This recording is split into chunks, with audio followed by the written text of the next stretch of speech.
Cette année, as-tu même imposé les mains à un malade, il était guéri? Ça ne vous énerve pas? Ça n'énerve pas les chrétiens d'avoir des malades autour de nous à qui on donne des comprimés et des comprimés et des comprimés. Mais tes mains sont en train de chômer. Il y a de la puissance dans tes mains.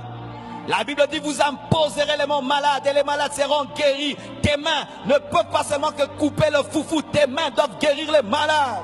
Les disciples n'ont pas été appelés chrétiens seulement par leur caractère. Ils ont été appelés chrétiens parce qu'ils faisaient les œuvres de Jésus-Christ, parce qu'ils agissaient comme Jésus-Christ, ils chassaient les démons comme Jésus-Christ, ils prophétisaient comme Jésus-Christ, ils opéraient dans le surnaturel comme Jésus-Christ. Jésus-Christ n'a pas qu'à nous donner que des bénédictions, des voitures et des maisons. Il y a aussi l'onction du Saint-Esprit, les dons de l'Esprit. Il est temps que nous puissions manifester Jésus-Christ dans sa totalité. Sinon nous sommes déséquilibrés. Dans le temple de Salomon, il y avait 2 colonnes, Yakin et Boaz. Chaque colonne révélait le caractère et l'autre révélait la puissance. Et pour que l'église soit tenue, il faut la puissance et le caractère. Pas seulement le caractère, la puissance aussi. Pas seulement la puissance, le caractère aussi. Jésus-Christ qui ouvrait les yeux des aveugles est où? Qui faisait marcher les paralytiques est où? Qui guérissait les fous est où? Que fait-il alors en toi? Il est venu se reposer? Il est en vacances?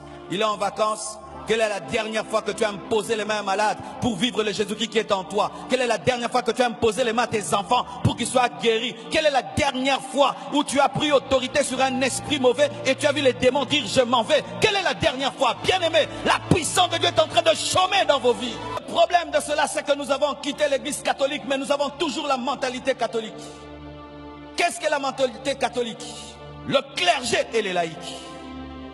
Les clergés, eux, ils ont Dieu. Ce sont eux les serviteurs de Dieu. Les laïcs, nous ne connaissons pas Dieu. Nous ne connaissons pas la Bible. Si on est malade, les clergés prient pour nous. Si nous avons péché, ils demandent pardon pour nous. Ce n'est pas écrit dans la Bible. La Bible dit nous sommes un royaume de sacrificateurs. Tous nous sommes le clergé. Dans le Nouveau Testament, nous sommes tous le clergé. Nous sommes tous serviteurs de Dieu. Vous avez l'onction comme moi. Vous avez la puissance comme moi. Vous avez Jésus comme moi. Vous avez l'autorité comme moi. Lorsque tu as un problème, ne me cherche pas. Résous ton problème par le pouvoir que tu as reçu. Cette dépendance vous empêche de développer ce que Dieu vous a donné. Cette dépendance. Vous n'avez tendance qu'à regarder aux serviteurs de Dieu. Qu'est-il écrit dans la parole de Dieu? Les 5 ministères sont donnés pourquoi? Pour le perfectionnement des saints. En fin de l'œuvre du ministère. C'est-à-dire que les 5 ministères sont des coachs des ministères. Nous sommes ouins pour vous coacher dans vos ministères. Il n'y a pas de coach sans joueur. Je suis là pour te dire, tu as quelque chose, manifeste ça. Tu as quelque chose, manifeste ça. C'est ça le ministère. Te pousser à manifester ce que tu as. Mais pas te pousser à dépendre de ce que j'ai. Mes frères et sœurs, avant d'être pasteur, je guérissais les malades. Avant d'être pasteur, je priais, des miracles se produisaient. J'étais au protocole, je donnais des paroles de connaissance. J'étais fidèle, je chassais les démons dans les quartiers. Je chassais les démons dans les universités, à l'école. Une fois même, j'ai failli être renvoyé. Quelle est cette génération-ci qui ne manifeste Dieu qu'à l'église? Quelle est cette nouvelle génération qui pense à Dieu qu'à l'église, qui croit au Saint-Esprit qu'à l'église, qui croit à la puissance de Jésus qu'à l'église? C'est pourquoi quand Christ est venu, son ministère était en dehors du temple.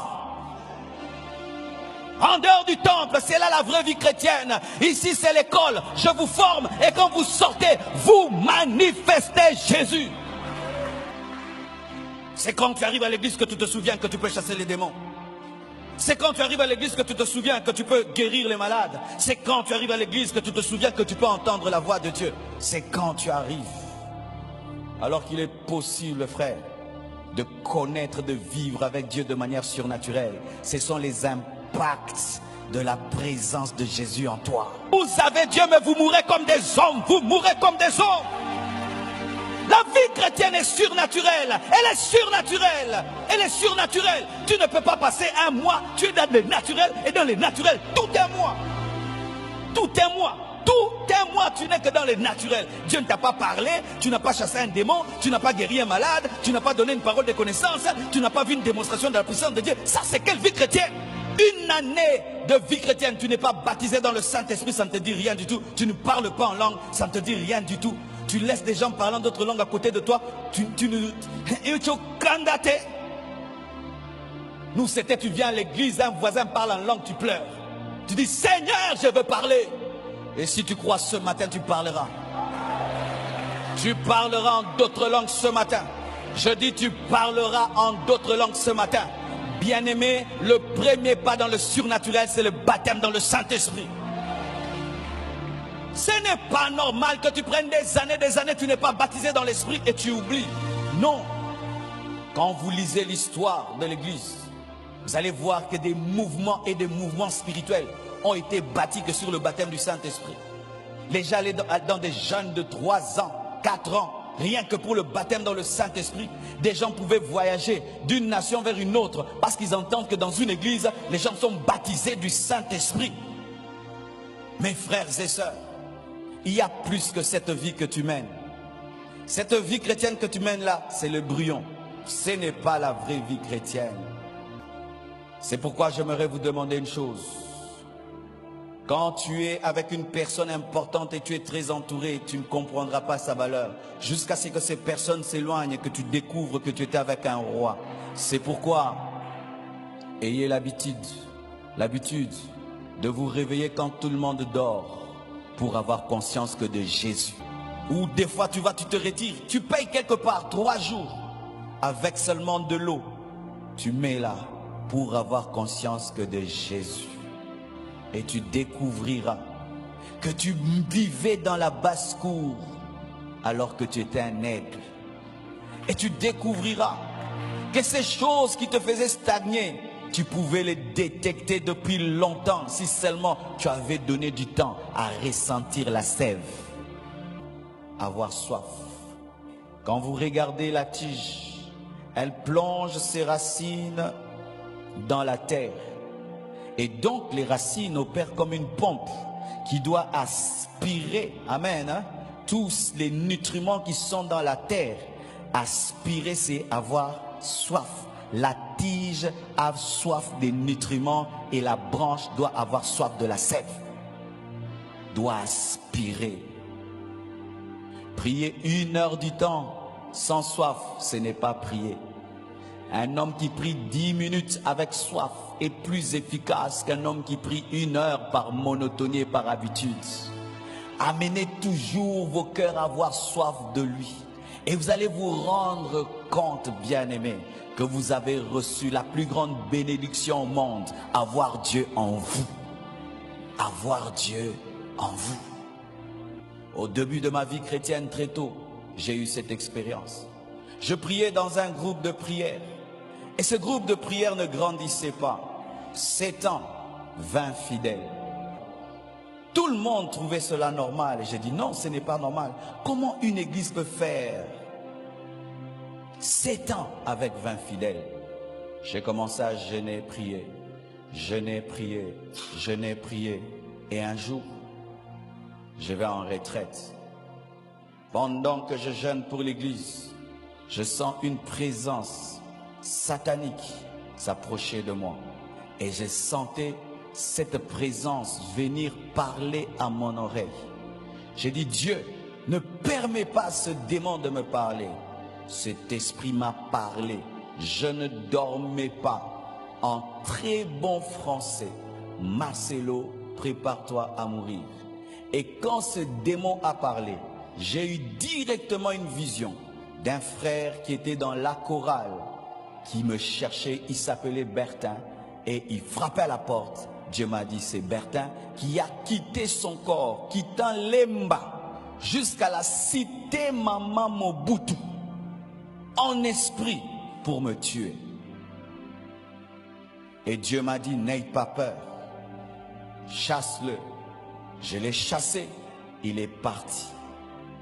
Et pris de fatigue, je l'ai senti revenir, cette fois avec plus de force, plus de puissance.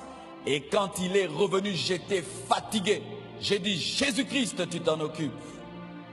Et j'ai senti notre présence s'approcher de lui et le chasser.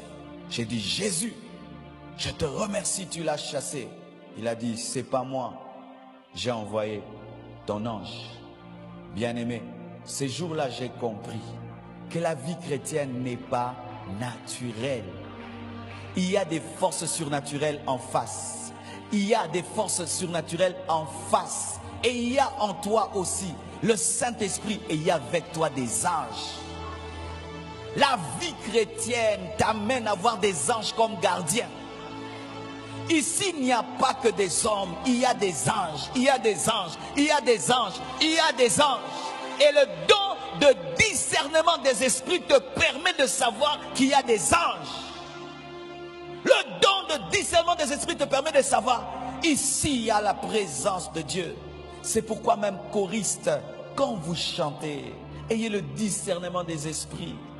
Un jour, vous pouvez venir avec l'esprit de chanter fort, mais l'esprit ne veut pas. Il veut que de doux cantiques. Chantez lentement. Ne respectez pas toujours votre répertoire. Laissez-vous couler avec l'esprit. C'est lui qui connaît le besoin de l'église, pas votre répertoire.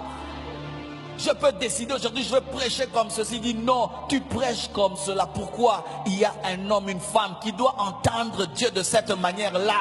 C'est lui le chef du restaurant. Nous ne sommes que les serveurs. Le serveur ne donne pas ce qu'il veut. Il ne donne que ce que le cuisinier a préparé.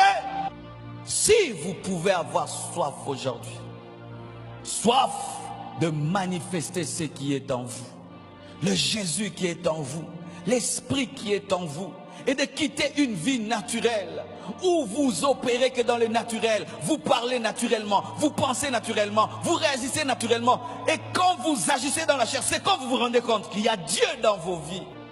Nous l'avons reçu et nous l'avons mis dans un coin.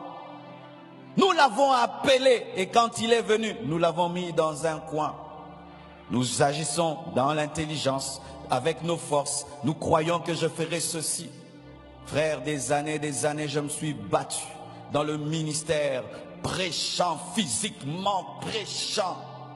Jusqu'à ce que Dieu m'a dit, si tu commences à me donner chaque premier mois de tes années dans le jeûne, dans la prière, où tu n'es que dans ma présence, tu verras ce que je ferai. Et quand j'ai commencé à le faire, j'ai eu plus de résultats que lorsque j'opérais dans le naturel. Les choses que je perdais en faisant 30 jours en jeûne, je les récupérais fois 100 au lieu d'être tout le temps en train de faire des choses. Car bien aimé frère, tu ne peux porter du fruit sans t'attacher au cep. Impossible. Et l'une des choses qui prouve l'attachement au cep, c'est la vie de prière. La vie de prière ne permet jamais au diable de te voler la vie de prière. Jamais. Apprends à t'agenouiller. Quand tu quittes ton lit, la première chose que tu dois faire, c'est être à genoux. C'est-à-dire de ton lit sur les genoux. Pas de ton lit à ton smartphone. Pas de ton lit à brosser les dents. Non, après brosser les dents. Parce que Dieu ne sent pas l'odeur de ta bouche. De ton lit à tes genoux. De ton lit à tes genoux. Établissez un rendez-vous avec Dieu, un programme avec Dieu. Seigneur, je vais commencer à te chercher à 4 heures du matin, à 5 heures du matin, à 23 heures. Seigneur, je te fixe tel rendez-vous. Voyez le grand Daniel, malgré qu'il était un homme élevé, avait 3 rendez-vous avec Dieu. Soyez des hommes de prière. Ayez une vie de prière. Avant de faire les choses, rassure-toi que tu l'as cherché. Sinon, tu deviens une branche qui n'est pas connectée. Ne faites rien si vous n'avez pas prié. Voyez Jésus-Christ, il passe toute la nuit à la montagne. Et après, il descend, il fait des miracles. Et après, qu'est-ce qu'il fait?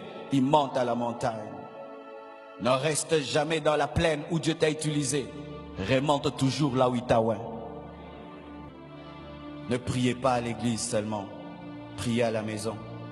N'est-ce pas que quand nous prions ici, nous vous coupons, n'est-ce pas? on vous lance. Et quand vous voulez prier encore, Amen, c'est l'heure de la parole. Après la parole, on vous lance. Quand tu veux entrer, Amen, il faut rentrer à la maison. Mais où as-tu le temps d'étancher ta soif? De prier et de pleurer et puis de rire et de danser, de rester calme. Et il n'y a pas un modérateur qui te coupe. As-tu de tels moments? Si tu as de tels moments, tu porteras des fruits. Et tu en porteras et encore et encore et encore et encore et encore. Mais si tu te détaches, tu vas forcer les fruits et tu n'en auras pas. Que tes fruits qui sont partis peuvent revenir si on te greffe à nouveau. C'est ce que les jardiniers font. Lorsqu'une branche est coupée, il y en a qui arrivent à la recoller. Ils ont des systèmes. Et vous voyez la branche qui était pourrie. Elle commence à revivre. Elle commence à revivre. Elle commence à revivre. Tu peux revivre. Tu peux revivre. Ou tu dis non, je ne priais plus. Seigneur, pardonne-moi. Je reviens à genoux. Seigneur, avant je sortais sans te chercher. Seigneur, je reviens à genoux. Seigneur, je m'étais déconnecté de toi quand tu m'as donné la bénédiction. Seigneur, je rentre à genoux. Tu vas voir, les feuilles vont redevenir vertes. Et puis des fruits vont commencer. L'onction de Dieu va commencer à couler à nouveau. La puissance de Dieu va commencer à se manifester à nouveau dans ta vie. Tu n'es pas mort. Tu peux tout recommencer. L'une des grandes servantes de Dieu dans le monde, qui a été puissamment utilisée pendant 9 dernières années de sa vie. Pendant un temps, elle a commencé à sortir avec le mari d'autrui, déconnectée du cep. Le ministère a séché, l'onction a cessé de couler. Elle passait des moments de crise.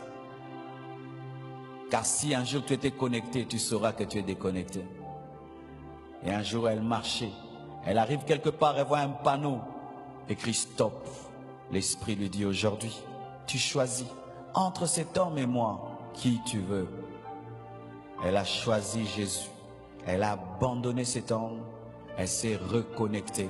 Et Dieu a commencé à utiliser cette femme dans des signes, des prodiges et des miracles, de sorte que il suffisait seulement d'envoyer une requête pour être guéri à son ministère et qu'elle lise cette requête pendant son émission radiophonique, tu es guéri. Des médecins commençaient à recommander les malades vers Catherine Kuhlman. Vous imaginez? Où un médecin te dit, va là-bas, tu seras guéri. Moi, je n'y arrive pas. Et les gens étaient guéris. On disait, qui t'a envoyé? Mon médecin m'a envoyé. Elle s'est reconnectée. Il n'est pas trop tard, mon frère. Tu peux rechercher encore Dieu. Tu peux encore payer le prix de la communion avec Dieu. Tu peux revenir. Je dis, tu peux revenir. Le Père est le vigneron. Le Fils est la tige. Le Saint-Esprit est la sève. Nous sommes la branche. Les dons spirituels et le fruit de l'Esprit sont les fruits que nous ne pouvons manifester qu'en étant attachés. Que Dieu vous bénisse abondamment.